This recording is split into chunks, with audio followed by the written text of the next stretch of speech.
So, like I said, I got two special guests, special guests with me right now. And before I get into this, I like to thank everybody who tune in each and every Wednesday. Next Wednesday, I got Eddie from G&G. We're going to be talking about some things. But today, I got Bugatti Palacios all the way live from New York City. And then we also got Vic, aka Bamba, HMF crew, all the way from New York City also too. But before I get, I want to talk into some things before, but I'm gonna As you bring can my see, special guest first. got you live in New York City. We got a lot of things to talk about. Oh my God, we got a lot of things. I've been seeing some things on social media, good, positive things on social media. Um, but before we get into the, all this about, helping out the community, I see some pictures, I see some videos. Um, I see I recently came back from Honduras, and so I see I got some merchandise up there on the table. So that I know y'all doing some big good things and everything. But before we get things started, um,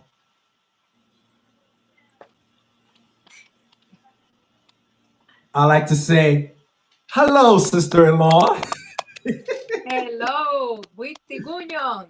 ¿Cómo estás, Tita Oh, Piña? she throwing in Nagari. She throwing in Nagari for you. See? You see it already started. Buitiguñon, Buitiguñon. That's what's up. That's what's up. I'm gonna learn that. I need to get the book because I actually bought the Good night, good book. night. Yeah, I have the book somewhere, but I think my wife is reading on the book. But I'm gonna get in. I'm gonna get into little certain words in Gari for that. Hopefully, that can probably help me out. But Oh, so how did the whole group started? The dance group, because I see that you've been doing the whole dance group for like how many years now? I guess about 11 years, right? yeah. 11 years. 11 Okay. years. By 11 years we started. Okay, But okay, before that 11 years, she was already a member of the group. okay. So since she was pretty much how old you was and started dancing When I was 15 years old. when she was 15 years old in a ballet garifuna in Honduras. She started dancing in a group. Is a ballet garifuna is a major group in Honduras. They've been around like for what 50 years or something like that. 52, 53. 53 52, years. 53 años tienen ya. Yeah. So she was a member of the group for so many years. So that talent come from over there also. Oh, okay. That's good to know. That's good to hear. That's good to hear that. Um. So and then after that, well, she just started like did you started like your own group after that? Well, all right. Let me speak. All right. When she came, when she came to America, yeah, she came to America with a group. She Right, decided to stay here, and then the years passed by, and then she formed her own group. right. First, she was in a group called Nuwani. Nuwani. We do Nuwani. It's a group called Nuwani, and then she went on to another group named what? Bodome Budari in Bodoma and Budari. and after this Everybody, Chief Joseph Sato, yeah. everybody know Bodoma, right? So they two got together and created Bodoma and Budari. Bodoma and Budari changed to Chief Joseph Sapier, which is now Chief Joseph Sapier. Right. Yeah. And then after that, okay, correct me if I'm wrong. No, cuando llegué aquí, ¿verdad? Nosotros, ¿cómo se llamaba el grupo que estaba aquí? Wanishibu. Guanishiku. Tenía unos años de que había terminado. Entonces decidí hablar con Chade, con los ex integrantes, y formamos lo que se llamó Nuani. Después de eso, pues Nuani duró poco tiempo, pero habían muchos ex integrantes de Wanishibu. Entonces, Bodoma y mi persona decidimos continuar y le pusimos Bodoma en Budari Cultural Band, y en eso invitamos nuevamente, por ejemplo, a Félix Gamboa, a otras personas, y se queda entonces lo que es Félix Gamboa y mi persona, y en eso Félix, pues entonces en nuestra primera presentación que hicimos el show de Centroamérica Show del Bronx, entonces ahí él me dice, bueno, he pensado, me dice, cambiarle el nombre al grupo. Le dije yo, no hay problema, y es ahí donde él le puso Chillos el Satuye. Estuve unos cuantos años con ellos en lo que estábamos reclutando gente, él también reclutó gente, pero al final pues me fui del grupo por cuestiones personales, cuestiones que suceden en todos los grupos, y pues decidimos montar otro grupo con el apoyo de aquí mi esposo, tu hermano, y de los otros pioneros, que comenzamos aquí en Brooklyn, que hoy en día pues es Budari Dance Company, familia garífuna. ¿Y cuántos años fue eso? Todo eso. Bueno, nosotros llevamos para 11 años más o menos. That's 2011. Como 11 años, entre 10 o 11 años estamos nosotros activados. Yes. ¿Y cuánta gente está en el grupo? Ahorita por la cuestión del COVID hemos parado, creo que ya muchos meses, pero sí, los pioneros todavía están, solo estamos esperando el momento de que pues, el COVID baje un poco para regresar a los ensayos, y lástima que no puedes ver, pero aquí la casa está llena de tambores. Solo se necesita ya comenzar y arrancar con todo. Aquí hay tambores, maracas, escudos, bueno, aquí está todo. Ok. ¿Y qué parte tú bailaste el grupo? What part of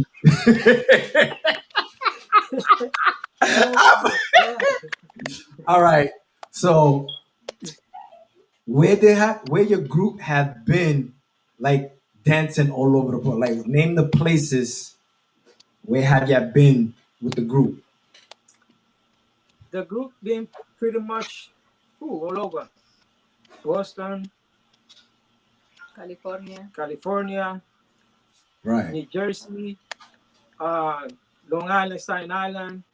We pretty much around the tri-state area a lot. But we have traveled, the last time we traveled, we traveled to California. That's the farthest we have gone and stuff like that. But we have fans from pretty much all over. Africa, Australia, China, Japan. Yeah. Wow. That's big. We have a lot of followers on Budari Dance Company. When it comes to the group, we have a lot of followers also, all over the world. Exactly. That's big. That is beautiful. That is big. Yeah. Because I also see that y'all throw your own events. How did that started also too when y'all started throwing your own events? Exactly. Yes. That's correct. We started doing the Hududu party. Mm-hmm. I remember the Hududu party. Like when I went to one of your events. Yeah. I see you, with the hana, smashing down and stuff, which is good. That I see like y'all you're giving back to the community in a different way. Which is good, Yeah. And how long y'all been doing that? Well, we was trying to do that almost every year, but then again, this COVID thing happened and things slowed down. Right. But we was actually doing every year, and especially around the time of the celebration of the Garifuna. April 12th. April 12th. Mm-hmm. That's the year that the Garifuna settled in Honduras. Okay. Cool. That's a smart idea. I would never thought about that. You know what I mean? That's good. And what else like does the group do? Because I seen that you had that I see your logo. I see you had the varsity jackets out, and when I seen the varsity jackets came out, I see a lot of people started following y'all. So I see you have a very big, huge following. What came up Right. with that idea with the whole varsity jacket? The jacket came out with an idea from Garifuna for Life. You know, Thank you. for Garifuna for Life. Of course, you're a part of that and stuff like that. I got in contact with Ronnie. Mhm. I got in contact with Ronnie. I asked him about the jacket. You know what I'm saying? How can I make the the logo Mhm. with that company on the back of the jacket? And plus, I don't know if you noticed that the logo of Garifuna for Life is on a jacket also. Right. Because I feel like my idea is that if I have an idea from I got an idea from somebody, I gotta give them credit some kind of way. So by me, that's my way of giving him credit, giving you credit, because if it was not because of you guys, I would not have the jacket. So Right. that's me giving you credit by putting the logo on the jacket. I know so many people don't do that, but that's just me saying thank you for showing me that, and that's why I have the logo. Okay. Mhm. Okay. That's what's up. That's what's up. Yeah, Um, and I also seen that you started photography also. And photography. Yeah, yeah. well, photography is something that I always liked. I never took it seriously. You Hmm. know, I never took it seriously, but I always like taking pictures and stuff like that, and plus being in a group and stuff like that. And for us, uh, for me to expose the group, I have to get more into photography. You know, I have to get. I got more into photography so I can take pictures, videos, and stuff like that, so I can expose it in the social media and stuff like that. Hmm. And not only that, I took a little further once you and I was in Florida and you was taking pictures, so you inspiring me more to take it serious. But once I started taking it serious, I realized there's more than just pressing a button. So Right. I have a lot to learn. I still have a lot to learn, but I'm trying. You know, Yeah, yeah, yeah. We all learning in this business. correct. Yeah, I remember when I started, and I started with a Canon point and shoot at Yeah, night right. parties. That's correct. Matter of fact, she bought me a Canon also. She bought me a Wow. Canon. Yeah, my wife bought me a Canon, and I would just point and shoot, just like you. You know what I'm saying? And stuff like that. And then she started getting into modeling and stuff like that. So I said, you know what? Instead of her hiring people to take a picture, why not? I'm here, and I like taking pictures too. So therefore, why not? You know what I'm saying? So Right. I mean, it's nothing wrong with her hiring people, but when she doesn't have it, when we don't have the money to hire people, I'm here. You know what I'm saying? I'm accessible for that. You know what I'm saying? So that inspired me more to start learning more how to take pictures and stuff like that. That's what's up. That's what's up, man. That's what's up. Just just keep on. You know what I mean? Just keep on grinding. I see your pictures is clean. Like when I say Thank you. clean, your pictures is sharp, clean, clean, clean, clean, clean, clean. Like Thank I'm you. like I was looking one of your pictures and I was like, damn, this pictures is better than my pictures. I need to get back. I need to get back. But before the whole photography thing and before the dance group, you used to DJ back in the That's days. correct. Yes. And DJ. DJ. not also you was a DJ, but you was also an artist. Right. For a little bit. For a little bit. Yes. So you had a big song that everybody was going crazy, Panchoville. What happened to Panchoville? What happened? Nah, I decided to put that to the side, you know, and stuff like that. Wow, you just remind me of a lot of things. You know, I used to be with, Chavacán, Giti, all those Maracan, Killer D. That was my crew. You know what I'm saying? Yeah. So I was part of that. Once you're in the circle, you tend to adapt to that. You know what I'm saying? Right. So I started doing my own little thing also, but I felt like that was not me, so I just went to look into other things to do. I mean, it's fun, but it's a lot of work on that. Right. Yeah. Right. Because your first recording was at, if I'm not mistaken, was at Don Juan Studio. I did sign Somewhere. there. No, I did sign there, and I did also with Belito. Who? With Belito, Victor Azul. Okay. Yeah, that was a while back, but I left that alone. Yeah. So what happened to the DJing? Like, because I remember the house parties, Yeah. hooky parties, the night parties, like, because a lot of people don't know that the whole music thing, it started in the Bronx, and I used to see you with equipment come in and out the house, like the weekends, and That's used to correct. buy records. Used to go to Nulu Records and buy records, and and I used to watch you DJing, and then I pick up the pace and started doing the same thing too. That's correct. But I noticed that little by little things started changing. You went from DJing, from being an artist, and then from artist, um, dance group, photographer. You know what I mean? So your resume is good. How you feel about your resume, that what you've been doing in the past, and then from now, like, do you see any difference or you see any change? Um, There's a lot of things have changed. When it comes to the DJ thing, Mm-hmm. we used to do that for the fun of it.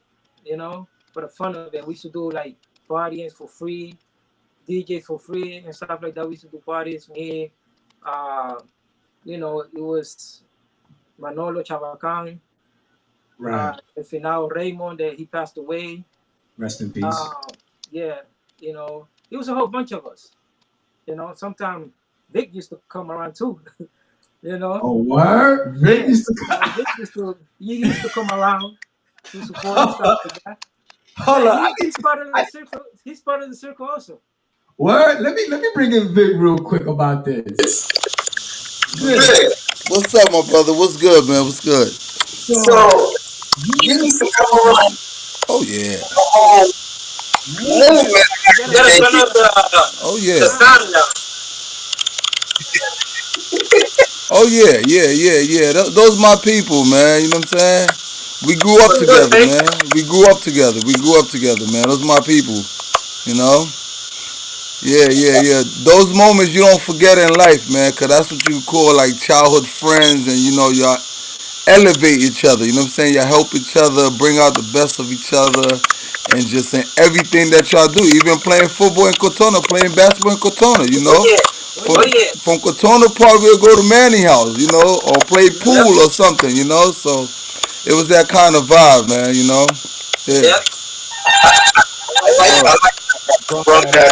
Yeah, man. So the Cortona. Yeah. Cortona scene started because when I was I used to see only about a lake. There's a lot of information at the park. Cortona Park. Man, that was the place to be. That was the place to be, man. Yeah. So how did that go about? Because Cortona Park is a big park, and I see everybody. So how did everybody feel about that? Hold on, Alex. Yo, Vic, you got your speaker on? Yeah, I got my speaker on. I think I do. Yeah. Because are you watching yourself? Because if you're watching yourself in the back of the top, it's gonna be a lot of echo. Yeah, I'm trying to figure out where this echo is coming from, bro. But There you go. Uh, I, I think the feedback is coming maybe, from, maybe it's from if me. I'm not mistaken, it's coming from Vic because he just muted his mic and I don't Okay. hear the feedback anymore. Okay, go ahead. how about now? I can still see. Are you next to the Nah, man. I don't know why. All All right. right. See if you See can if you turn can turn down down the the mic mic volume a volume little a bit. little bit. All right, wait up. I turned it down. I feel like I hear somebody somebody's typing. Right. Right. I don't know why, but I hear like somebody's typing. Yeah. Yeah. Mm. I don't know where that person is typing at. Is your Is your phone phone? is your Is your phone phone on the on the speaker? speaker? Oh, hold up. You know what? Let me close out all my apps on my phone. All Maybe right. that's Alright, what it cool. is. All right. We're We'll gonna bring you bring you back back in a in a second, all second, right? alright? All right. Yeah, so Yeah. yeah, y'all can hear me? Yeah, I can hear you. You can hear All you. right. So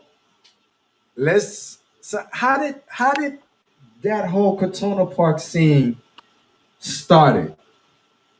Like everybody just hanging out by the lake at Katona Park. Like almost, I'm not gonna say every day, but in the summertime, it was always in the weekend. Like I never understood that. Like who started that whole movement, chilling in the park at Katona Park by the lake, by the benches. Um, before that, I remember me. Well, I was always working, so whenever I had a chance to go, I would go and hang out with my friends and stuff like that with everybody out there. And they also had like a area where they used to work out. So everybody used to go and work out there. So it was, it was by the lake. All that stuff there, all that is new. But before that, it was something else. It was an area that you could work out. They have the bars, what we call the monkey bars and stuff like that. You used to do exercise there, and that's why everybody used to get together over there. I was not always there, but it was time that I used to go there, like maybe like on the weekend when I get a chance, because I was always working and stuff like that. But in the weekend, that's when we go. We used to do like DJs, do parties and stuff like that with Oh, with a whole bunch of us. Yeah. okay. Cool. I see we got Vic back in. Is everything good on your side, Vic? Yeah, everything's good. For some reason, I'm still hearing that noise, man. I don't know what it is, but I'm good. I don't know if y'all can hear me. I can Yeah, hear I can hear y'all. you. Y'all I can can hear hear me? you. Yeah, I can hear you. We gonna fix that problem in a second. But Okay. I'm gonna continue having this conversation with my brother. I'm gonna still have you here, but Yeah, we gonna fix that. All right. yeah. It's cool, bro. It's cool. It's cool. All Yep. right. So yeah, France. Wow. And I see I have some more merchandise in the table that I'm being nosy that I'm gonna have to get something for my wife also too. She don't like pink, but I'm gonna get pink on purpose. Okay. But I see that nice my wife wants to know, right? Before we get into this conversation, my wife, she wants to know how does she get her hair wrapped up? How you say in Spanish? You wrap your ¿Cómo yo hair. puedo hacerlos? Ajá. Bueno, yo creo que la experiencia la adquirí en todos estos años, mientras estuve en el ballet garífuna y todo esto de nuestra cultura, arte. Y también me enfoqué mucho en saber qué es un turbante, qué es lo que representa un turbante en tu cabeza. Y entonces fue como que algo se fue dando poco a poco. Y por ejemplo, yo este turbante que tú ves aquí, yo lo acabo de hacer, ¿verdad? Bueno, no claro, yo lo acabo de hacer porque hay mujeres que no tienen pues como una larga cabellera y tampoco no les gusta, sino que simple y sencillamente les gusta tener su pelo corto. Entonces este tipo de amarre les queda muy bien. En la historia del turbante, bueno, en nuestra comunidad garífuna hay muchas maneras de amarrarse un pañuelo, ¿verdad? Hay unos que significan el luto. Hay ciertos amarres que son para ir a trabajar al monte, para sacar la yuca. Hay ciertos amarres que son para ir a los fedu, o sea, para guapinas, para bailar. Cada amarre dentro de nuestra cultura garífuna tiene un significado. Pero aparte de eso, también me puse a investigar en otras culturas qué es lo que era un turbante. Entonces, un turbante en muchas culturas, hay una parte africana donde dicen de que las jóvenes, ¿verdad? Tenían que, especialmente las que estaban casadas, tenían que amarrarse la cabeza porque los espíritus las buscaban muchos y a veces querían tener algo íntimo con ellas y esto pues creaba problemas entre la pareja. Entonces tenían que cubrirse la cabeza para poder estar tranquilas y para poder pues seguir bien en sus hogares, porque hay algunos espíritus que eligen con quién quiere estar y no les interesa si está casada o no está casada. Y si está casada, pues simple y sencillamente hacen hasta lo imposible para que esa mujer se quede sola. En el área aquí americana, hace muchos años, dicen que cuando existió la esclavitud, que las amas con las mujeres negras les pedían que se amarraran el pelo porque con esos cuerpazos que se cargaban llamaban demasiado la atención de los dueños, de los esposos de ellas, ¿verdad? Entonces era un significado también de esclavitud, donde muchas mujeres negras pues llevaban ahí semillas para sembrarlas en sus comunidades. Con el tiempo, después de pasar a ser el turbante un símbolo de esclavitud, un símbolo de esconder, después de tantas protestas y de tanta situación que ha sucedido, hoy en día un turbante es parte de tu identidad afro, de tu identidad negra, ¿verdad? En África, te estoy como hablando en diferentes partes, por ejemplo en África también, si se ponen un moño del lado derecho significa algo, del lado izquierdo significa otra cuestión. Ahora, para mí, yo digo que amarrarte un turbante no soy muy como técnica, como un robot, sino que trabajo mucho con la sencillez y con la naturaleza. Hay días que, según cómo vos te sentís, es como te va a salir el amarre. Hay otras técnicas que son pues ya. Vos decís 1, 2, 3, 4 y ya te quedaste como un pichingo ahí, ¿va? Pero cuando lo sentís, cuando en verdad tenés este talento, tú haces maravillas con las manos. Y entonces, por eso es que cuando vamos a Honduras y aquí también, vendo lo que son estos pañuelos. Y yo le digo a las personas, a muchas de mujeres y hombres también, que quieran hacerse turbantes, que yo estoy a la orden y los vendemos. Aparte de eso, pues, cuando ya estábamos en grupo, en las presentaciones, me di cuenta que también, pues, me gusta mucho emprender. Me gusta mucho los negocios, ¿verdad, amor? Me gustan mucho los negocios. Y empecé a crear, junto con mi esposo, cómo se vería nuestra historia garífuna en un collar. Con la bandera, con los colores de nuestra bandera garífuna, y así nace Collares Budari, edición garífuna, ¿verdad? Está esta edición que se llama edición garífuna, está esta que se llama Jiñaru Ñuguará, que son mujeres juntas. Cuando nosotros creamos estos collares, pues es para que te traigan suerte, para que tengas buena vibra. Por ejemplo, para que tengas, este le llamamos Honduras, ¿no?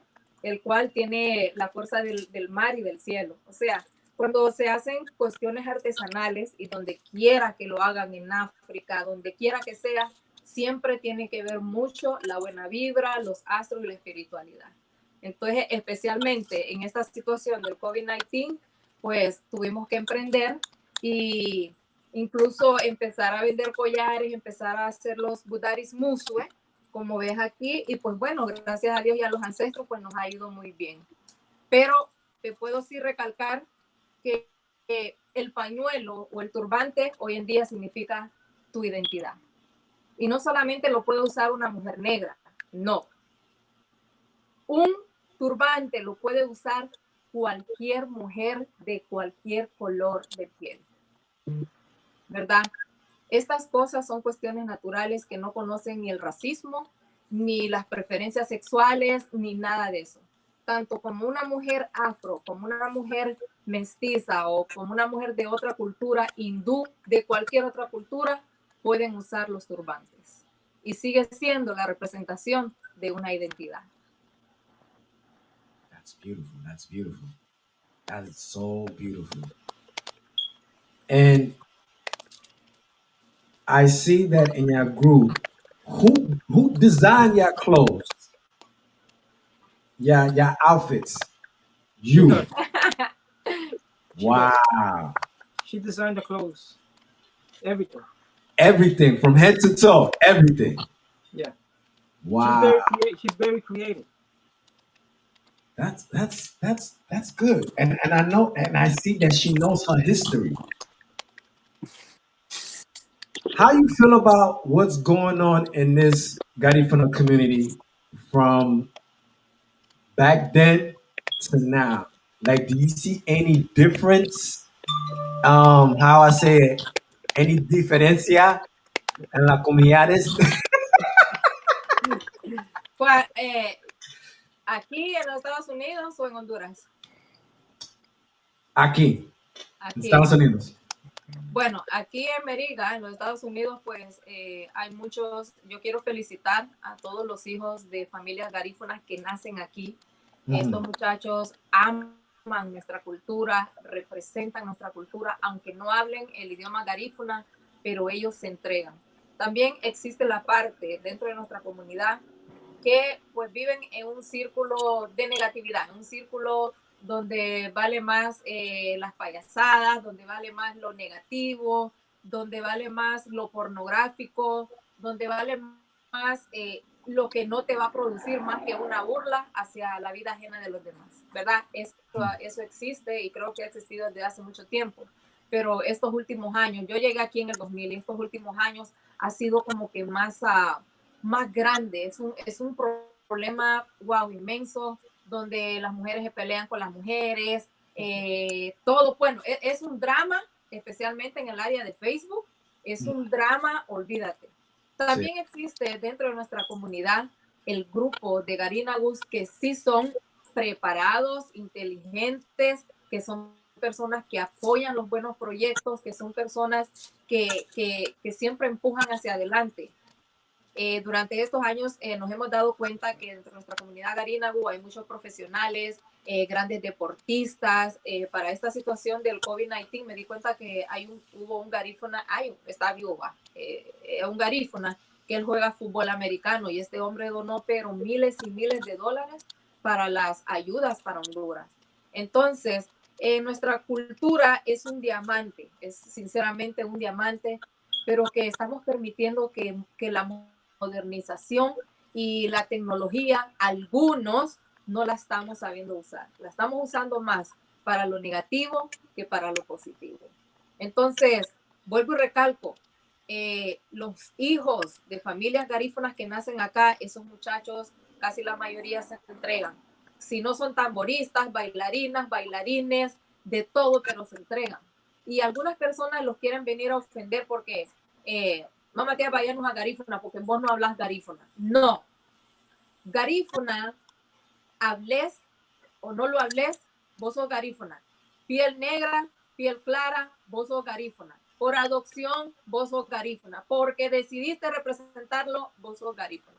Entonces, la inmigración que ha llegado también acá, muchas personas tienen que lo malo que hacían allá en nuestro país, lo quieren venir a hacer acá. Con la diferencia que aquí hay leyes, los agarran y deportaditos se van. Entonces, aquí en Estados Unidos hay de todo. Con esto de la pandemia, pues está más activado Nueva Orleans, Houston, creo que por las áreas de Miami, ahora está más activado Honduras, pero Nueva York, pues tú sabes que por las leyes hemos estado como un poco así detenidos, pero ahorita ya todo el mundo está suelto. Y sí, aquí se mantiene y se sigue preservando nuestra cultura garífuna. Así que un aplauso para todos los que lo hacen. Bandas, grupos folclóricos, grupos de percusión, de todo. Aquí, de todo. Wow. Okay.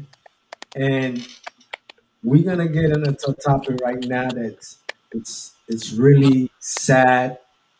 And you know, last year, if I'm not mistaken, Vic went to Honduras, gave back to his community.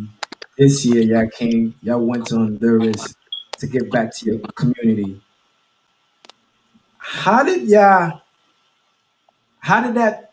How did that started? The whole movement to go back, get donations, and how did all that started? Y'all came about it of like we need to go back to Honduras and give back to the community. She came with the idea with the Regalando Amor a Honduras. That was el año pasado, antepasado. El 2017. 2019. 19? Okay. 2019, she came with idea to Regalando Amor a Honduras and stuff like that. And I guess it was because the last time we went to Honduras, Mm-hmm. if I'm not mistaken, she's gonna correct me.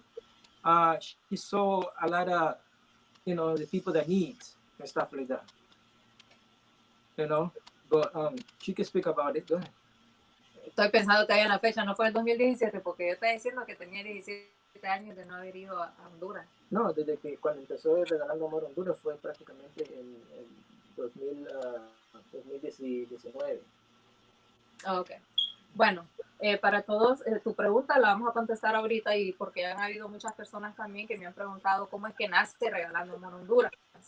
Yo vengo de una familia muy humilde, ¿verdad? Muy humilde, pero decente. Entonces, yo tuve un hermano que pues él se crió con mi abuelita por parte de madre. Y tú sabes que a veces los niños con las abuelitas pues son libres. Mi hermano pues empezó a tener malas amistades y empezó se convirtió en un resistolero. Resistolero se le llama a los niños allá, que es como una pega, resistol, que lo usan para los zapatos. Entonces es una droga, ellos lo echan en una bolsa plástica y siempre lo andan inhalando. Eso y muchas cosas hasta que al final pues alguien balaceó a mi hermano y tuvo como meses de agonía hasta que falleció.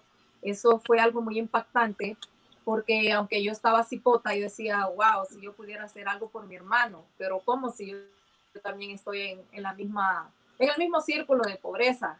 Y entonces no podía, yo solo sufría y lo abrazaba. Entonces cuando regresamos a Honduras, me pega un gran impacto cuando vamos por la peatonal y cuando vamos por el mercado, cuando yo veo todavía a muchachos y a niños inhalando resistol. Cuando yo veo todavía en las calles de allá, niños tirados, niños durmiendo en cartones, entonces me dio un impacto. Yo le dije a mi esposo, ¿verdad? Veníamos de un ensayo del ballet garífuna en la peatonal, entonces le digo a mi esposo, papi, le dije, puchica, qué feo esto, pero ahora que ya estamos en Gringolandia, vamos a hacer algo por los niños de la calle. Entonces, cuando ya venimos, ¿verdad? Cuando ya nos sentamos a hablar con él, me dice, no, pues yo te voy a apoyar y como lo mío es pues esto de las cámaras y todo eso, empecé a pedir ayuda. Yo le quiero agradecer a toda mi comunidad garífuna, que hasta el sol de hoy, cuñado, no me han soltado de la mano. Ellos siempre nos donaron mucho. Vos ves que yo hago rifas, que pongo buffet, bueno, yo hago de todo. Y también quiero agradecerle a todos mis hermanas y hermanos de diferentes culturas que también me siguen apoyando. La base de Regalando Amor Honduras es el poder ayudar, el poder apoyar a los niños que viven en el basurero, a los niños especiales, a los niños con SIDA, ¿verdad? Niños que pues no tuvieron la culpa de haber nacido positivos, a familias necesitadas. Entonces, ¿qué pasa? Que cuando vamos a Honduras, también vamos y nos introducimos en casi 8 comunidades garínago. Y cada vez, gracias a todas las comunidades garínago, nos abrieron los brazos y nos dijeron, Budari, gracias. ¿Cuándo vas a regresar? Porque aquí sí hay necesidad. Entonces, ese es el motivo por el cual, aunque hayamos regresado de Honduras, lástima que no te puedo enseñar, aquí hay gente que ya nos están donando, que pamper, que ropa, que comida, para seguir ayudando, ¿verdad? Y si Dios y los ancestros lo permiten, poder nosotros pues ir a otros países, extendernos hacia otros países. Esa es la base. Regalando amor a Honduras, no conoce de racismo, no conoce de preferencias sexuales, no conoce nada de eso. Lo único que conoce es el ser solidario con la necesidad de nuestro pueblo hondureño. Garífuna, mestizo, misquito, se le trata igual ligeramente. Entonces, por eso fue que nació. Y vieras qué doloroso cuando vos ves, por ejemplo, los niños que están en el basurero, ¿verdad? El día que fuimos a entregar la donación al basurero crematorio, como se diga, estaba cayendo una tormenta y esos niños no tenían ropa, no tenían suera y aquel montón de agua y aquel montón de lodo. Y cuando nosotros llegamos, les dimos sueras, les dimos ropa, les dimos comida. Entonces, es un sentimiento como un espíritu dentro de uno, de que uno dice, wow, Señor, me siento bien, cómo estoy ayudando a la gente, cómo estoy ayudando a nuestro pueblo. Y mi esposo también, y todo el equipo de Regalando Amor Honduras. Entonces, yo le pido a la gente que nos sigan apoyando, porque en verdad Honduras necesita. Para mí, no sé en Spanish, para mí lo más doloroso es cuando nosotros fuimos para allá fue de que la gente venían y ya no podíamos darle más. Y a veces tú quieres dar y dar, pero you have to limit yourself because you have to go somewhere else and give to other people, and it hurts. You're doing the right thing to giving people, right? But at the same time, you have to stop because you have to go somewhere else to give. And that used to break my heart, you know what I'm saying? But then again, we would go to another place and again. But you have to overcome that, you know what I'm saying? And that's I think eso es lo más doloroso. Para mí, a mi parte de mí, personalmente, eso era lo más doloroso, que no podíamos dar más y más y más, Y quiero decir de que la idea de nosotros ir para allá a Honduras era para que la gente vea que están aquí, vean y crean de que lo que se está haciendo es real. Y no se está yendo, no estamos robando. No estamos robando. Todo lo que se dio se está dando para atrás y la gente está bien agradecido, we took the pictures, ponemos los videos y todo eso, pueden ver. Y antes de que nosotros fuéramos allá a Honduras, ya Regalando Amor a Honduras ya estaba en acción allá. Por parte de la familia de ella, ya estaba en acción. That's good. So prácticamente no solo de que estamos aquí, aunque estamos aquí, todavía estamos trabajando allá. Con el equipo de trabajo porque allá. Es un equipo que Regalando Amor a Honduras tiene, y eso es para que la gente vea de que nosotros está serio. Esto Regalando Amor a Honduras es serio y no estamos jugando, y para que ellos se animen también para dar, porque hay mucha gente allá en Honduras que necesita, no solo en Honduras, pero en otros países, pero estamos enfocados ahorita mismo en Honduras, right? Y necesitan, especialmente después de esta tormenta que pasó. Muchos niños, después que pasó esta tormenta, 2 huracanes, Eta y Iota, back to back, Oh, wow. Mucha gente perdieron muchas cosas. So, al llegar allá, los vieron a nosotros, estuvieron muy agradecidos y están pidiendo. Sí. Y ellos quieren que nosotros volvamos otra vez. Wow. And yeah, so y'all still giving, y'all still receiving donations from now Yeah. since y'all came back. Yes. Sí, si alguna persona quiere donar, puede llamarnos al 347-596-7021 o el número de mi esposo, 1929-327-8379. Nosotros estamos aquí en Nueva York.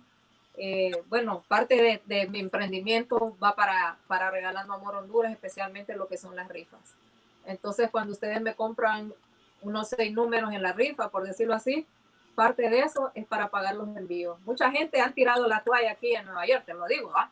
Porque tienen allá su casa llena de cajas y de barriles, porque lo más fácil, o digo yo, según el corazón de la gente, es que te donen. Lo más difícil es pagar los envíos. Mandarlos para allá. Entonces, por eso necesitamos recaudar fondos económicos para poder mandar las cajas. Y créanme que se necesita mucha comida, ropa de niños, zapatos de niños, y los ancianos, ¿verdad? Pampers, hay muchos ancianos. Mira que estando nosotros ahí en Honduras, hay muchos enfermos con grandes úlceras que hasta se le ven los huesos, o sea, úlceras número 4, o sea, 4, que ya solo son el hueso. Entonces, hay mucha necesidad.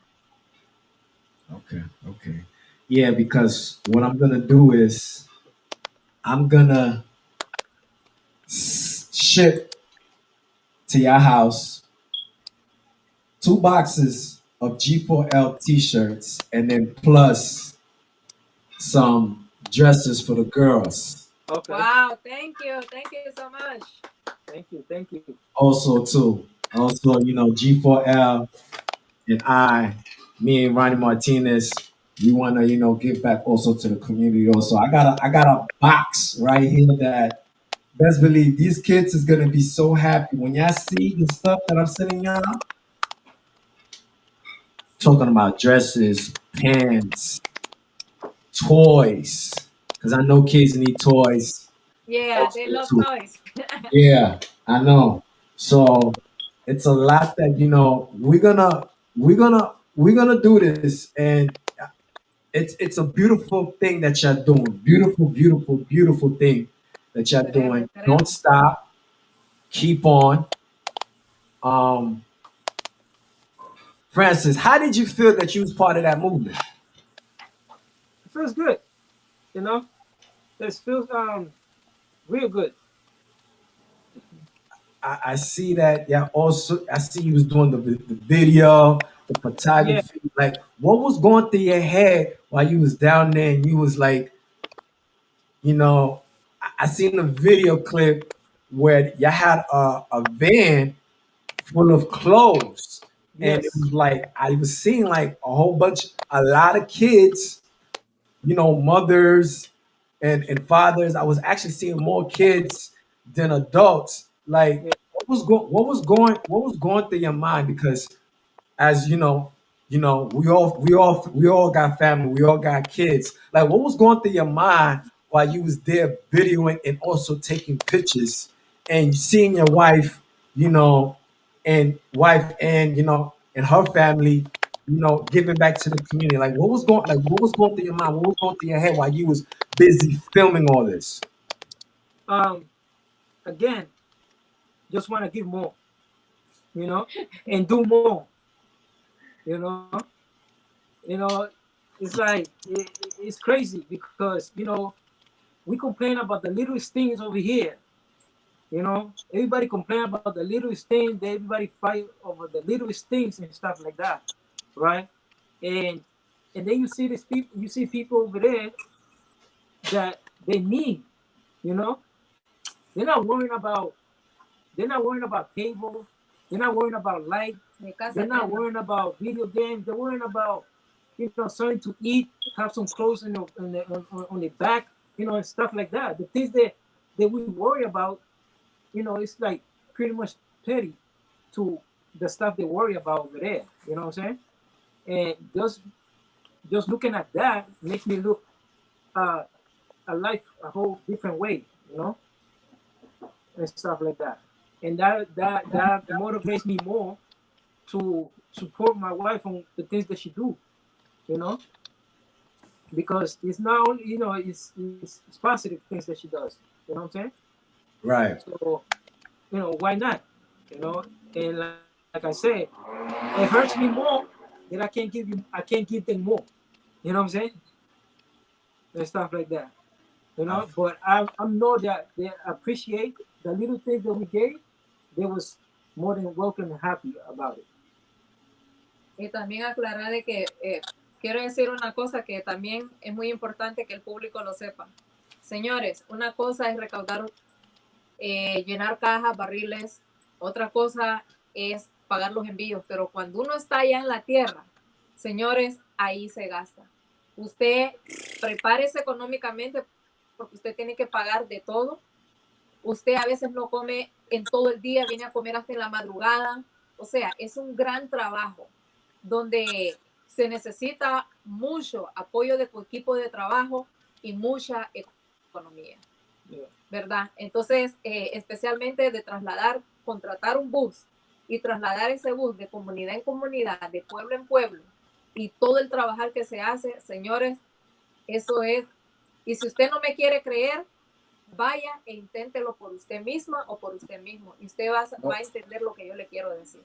Así que, no, bueno, por lo menos nosotros, pero ni para respirar, punto peor para robar.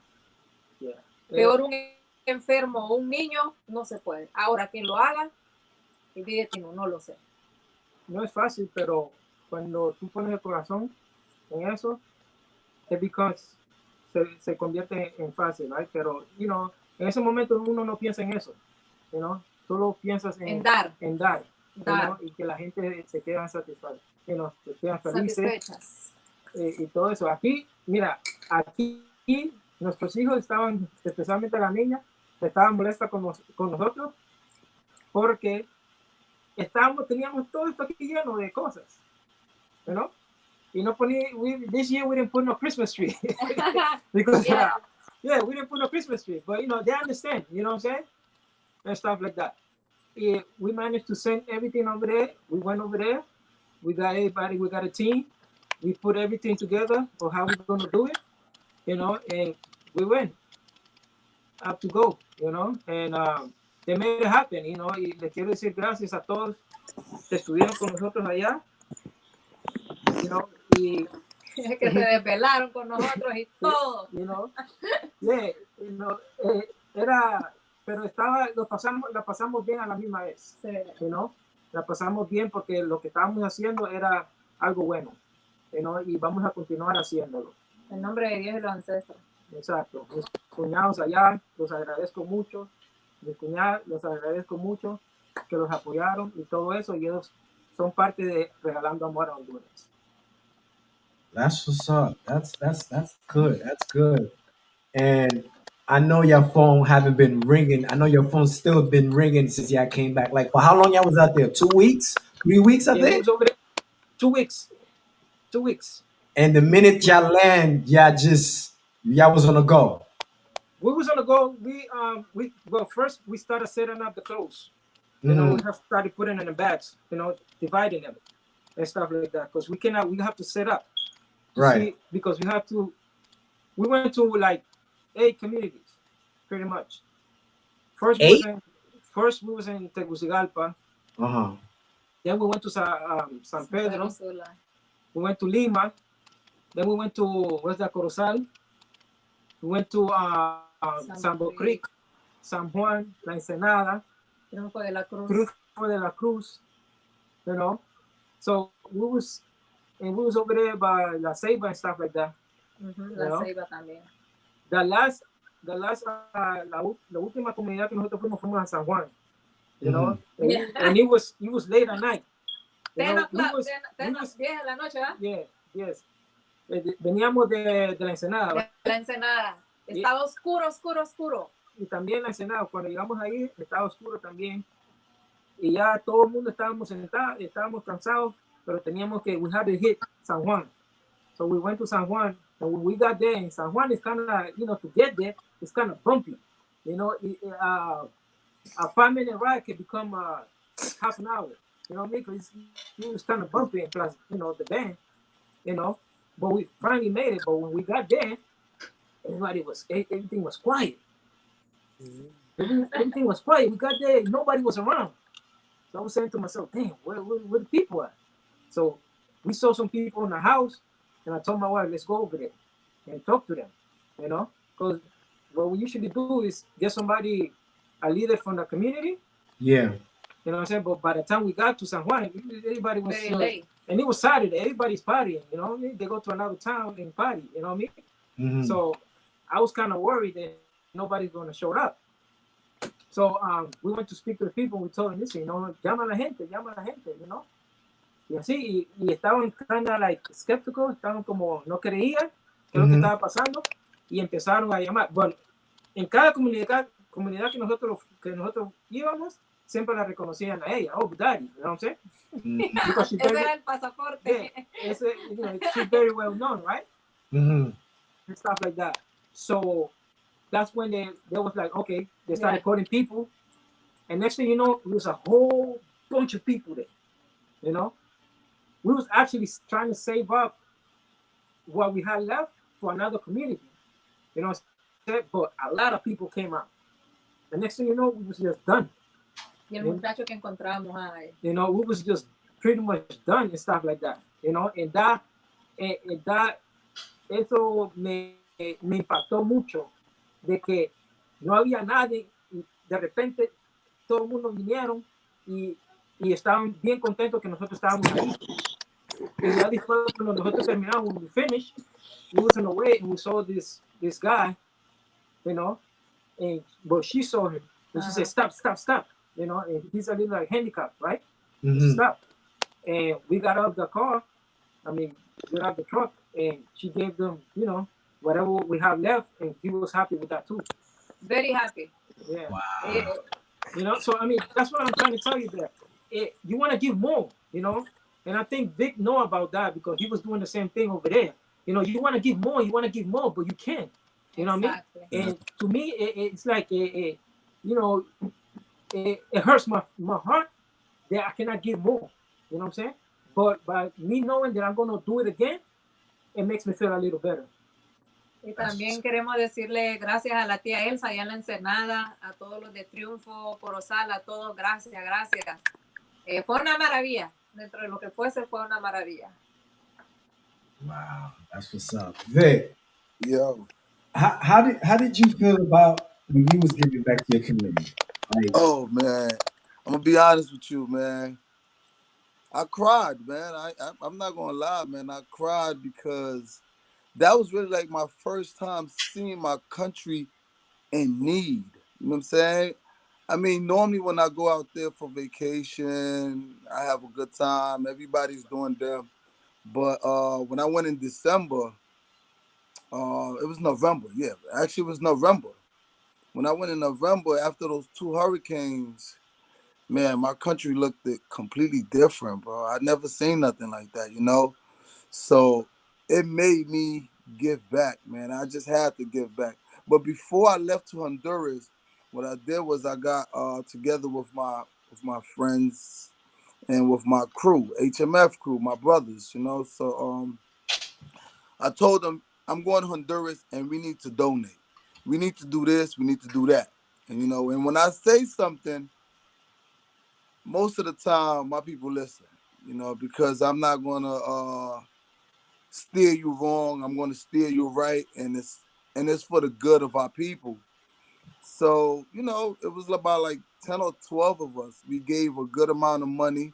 We put the money together, right? And I'm thinking that money was going to be good enough for everything. So when I get to Honduras, you know, you go to like a wholesale place to buy the merchandise, like the food, the soap, whatever they need, right? mm-hmm. So after you buy that, right, then you got to get bags and put everything in bags. It's a very long process, okay? It's a very long process. So then after you put the food in the bag, you gotta be like, okay, what town am I gonna go to? You know, where am I gonna distribute this stuff at? And like Francis said and his wife, you gotta find like the key person in the community that will assist you with some of this stuff, you know. So what I did was the first place I went to was this place in San Pedro Sula. It's called Riviera, something like that. And it was like flooded. Forget about it. It looked it really, really bad. Like it was underwater. And when I got there, people was cleaning their house, and their house had all mud up to the ceiling. And people was there with like hoses trying to clean their house, trying to get it back together. And it was so sad to see because you had little kids running around. You got mothers, daughters, fathers, husband all over the place just trying to get their place back in normal. But, I had some people helping me. But like she said, it wasn't easy because, mind you, you got to pay for gas. The gas in Honduras is more expensive than here. Okay, gas is so expensive in Honduras, you won't even believe it, man. So you have to get gas. And then because of the time I went, other areas that I wanted to go and give people some stuff, I had to take a lancha. So now with lancha too, that's a lot of gas, combustible, como se dice en español, right? And for me to go to Travesía, I went to Travesía. That was the first place I hit in the lancha. So I had, they reached out to somebody in the community. Everybody met me on the beach and everything. When they met me at the beach, I already had divided what I was going to give to Travesía. And I got to give thanks to Limonero, the people that helped me, Kiskidi. It wasn't because I don't like to travel with too many people, especially when I'm in Honduras. I like to keep like a little small circle because you never know what anybody's into, right? So I'm very cautious when I go to Honduras because I got to make sure that the people that I'm with, I know they resume, so that's very important. Girls, quiet. So when I got to Travesía, everybody was at the beach. They came. I took pictures with them, and that touched my heart. I really cried. Every little town and village I went to, I cried because everybody appreciated. They say thank you. Everybody said thank you. Nobody was like, oh, kate le. Nobody didn't say that. Everybody, even if it was a soap that you gave somebody, they appreciate that because that was a soap that they didn't have. You understand what I'm saying? So after I went to Travesía, I got back in the lancha because this is combustible. When I got to Travesía, by the time I got to Bahamar, I had to send again to go buy combustible because from there, oh, forget about it. Long journey, bro. Long journey. Anyway, so I went to Bahamar, the same thing. I did the same thing in Bahamar. I gave stuff out in Bahamar. I had a package. I had everything for Bahamar. I told them, the guys that I was with, Limonera, Kiskidi, and help me give this out to the people. We take pictures. I took pictures with the people. From Bahamar, jump back in the lancha. This is all in one day. Wow. One day. One day? Yeah, I started this journey at 7 o'clock, the lancha journey. I started a lancha journey at 7 o'clock. And my first stop, because I left from Tornave in the lancha to go straight to Travesía. So then I started working my way back towards, Tornave, Tela area. So my first stop, like I said, was Travesía, then Bahamar. Then from Bahamar, that's where I was born. I actually was born in Bahamar. I was born in Bahamar inside of the house. I wasn't born in no hospital or nothing like that. Some people in Honduras has the privilege of being born in a hospital. I was born in a house, and however way they do that with the doula, and I don't forget that because my mom's always told me you were a very special kid because you wasn't born in the hospital. You was in the house. The lady came and did everything to get you out. I say, oh wow, I appreciate that, and that humbles me. That humbles me a lot. So Bahamar is where I was born, and then Rio Tinto was the next town that I went to, and that's where my parents are from. My mother's from Rio Tinto, and so is my father and his family. So when I went there, it was the same thing. Just because I represent the Tinto in Bahama, that I gave more to the Tinto Bahama. No, I gave equally amount to every town that I went to, because everybody needed equally the same. It's no favoritism here. It was all about me and my HMF brothers, my family, my friends. We was doing this from the goodness of our heart. So when I went to the Atento, now this is when you start to get tired. Like for instance, then his wife was saying, this is very tiring because you don't even find the time to sit down and eat. You don't sit down, you don't have the time to eat because you're trying to accomplish your mission. Because you also don't want to be in Honduras doing this all day, every day. The people that gives you the money, that's the least amount of work. That's easy. If I could have just told somebody, yo, you know what? Let's trade places.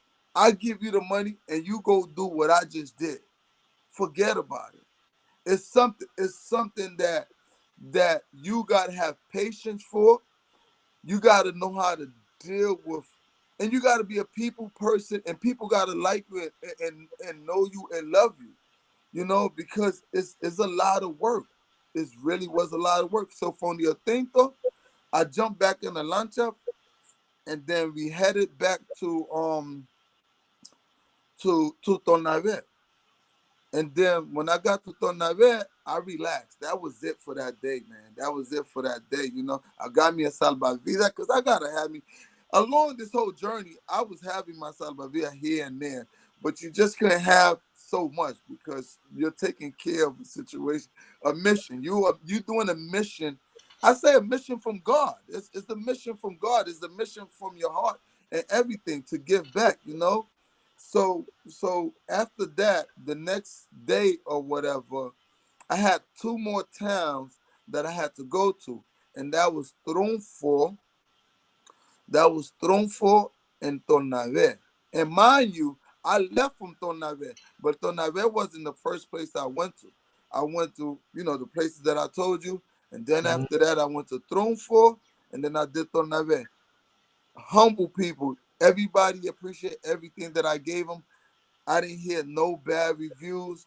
Nobody didn't say, oh, Kate Kahala Bele or Ligil Gia. None of that. Everybody appreciated, tomaron foto. They didn't have no problem taking a picture, hug me and everything. Yo le dije mi nombre, Bamba, Bamba te amo, así es la cosa. Y todo esto es de corazón. Eso yo no lo estoy haciendo yo solo. Eso es no yo solo. Eso fue una donación de mis amigos y de allá del norte, porque no cree que solo fue yo, porque no soy rich, yo no soy rich. It says, when you have good people and they believe in what you're doing, they come and they support. Just like how your people support you, Francis, and his wife, because they know they are positive people that's not going to take and not give to the people, because there's people out there that takes donation and don't use it the right way to distribute to the people that needs it. They go give it to their family. My family was mad at me because a mi familia yo no le quería dar nada, porque a mi familia estaba enojada conmigo porque yo no le regalé nada hasta los trabajadores míos en la casa mía allá. El jefe Alberto quería una cosa también. Yo le dije, no, a ti no te voy a dar nada. A tus trabajadores sí. A los trabajadores yo le di paquete, pero a él no, porque él es el jefe. ¿Para qué el jefe va a necesitar la donación? ¿Me entiendes? So it was fun, I had a good time. And that was the best thing I ever did in my life. If I died today, tomorrow, I could say I went to my country when they was in need and I helped out. I can say that, Alex. That's all I have to say about that. Y tú fuiste, right, después del huracán. Después, and almost at the same time, porque Yeah. el huracán fue hoy, yo fui mañana. You know what I'm saying? Yeah. Something like that. You know, so it was the next day. Y yo no podía, and I couldn't even travel. Yo no podía viajar a San Pedro. Yo viajé a Tegucigalpa. So de Tegucigalpa para llegar para Tela el siguiente día, yo tengo que decir otro gracias a Naima López porque ella me ayudó mucho allá también. Ella fue quien me llevó de Tegucigalpa a Tela.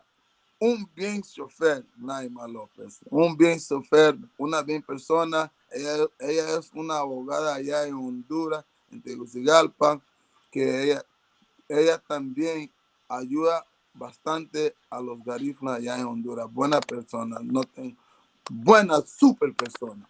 Sí. Así mismo. Yeah. That's what's up. But let me ask you. I'm gonna ask both of y'all a question. Okay. Both of y'all fly. Okay. NYC.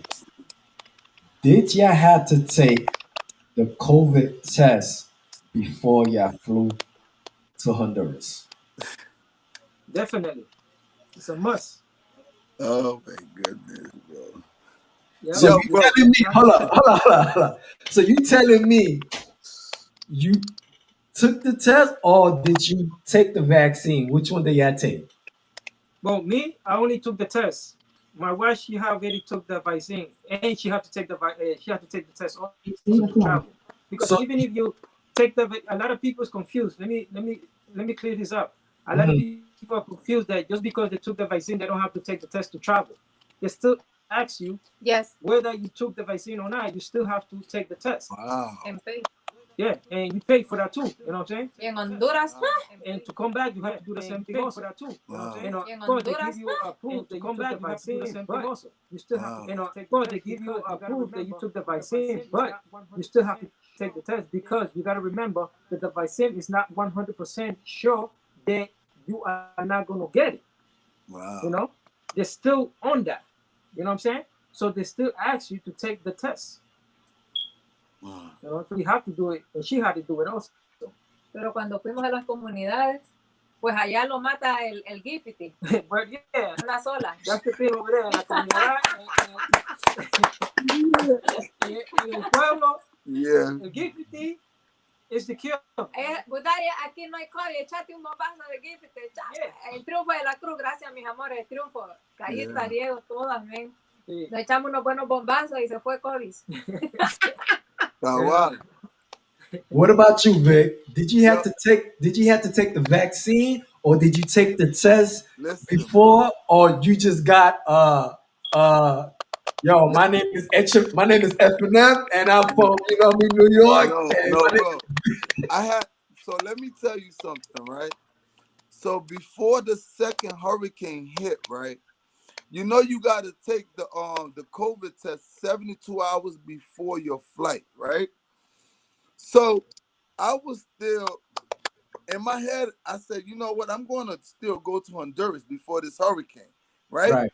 So I went on a Monday to go do the COVID test, and the COVID test they put this stuff in your nose, and it is the most uncomfortable feeling ever when they stick it in Tell me your about nose, it. and you look like you go like They put this, it up to here. Eh? your eyes. It's like they're goodness. tapping in your brain. Yo, it's like, let me tell you something. So Wednesday came to catch my flight, me cancelaron el vuelo. I say, fool. I said, they canceled my flight after I took the test.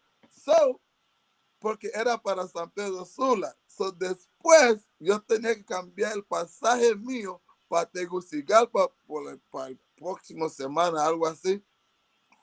Y tenía que hacer otro COVID test. I had to do another COVID test, my brother.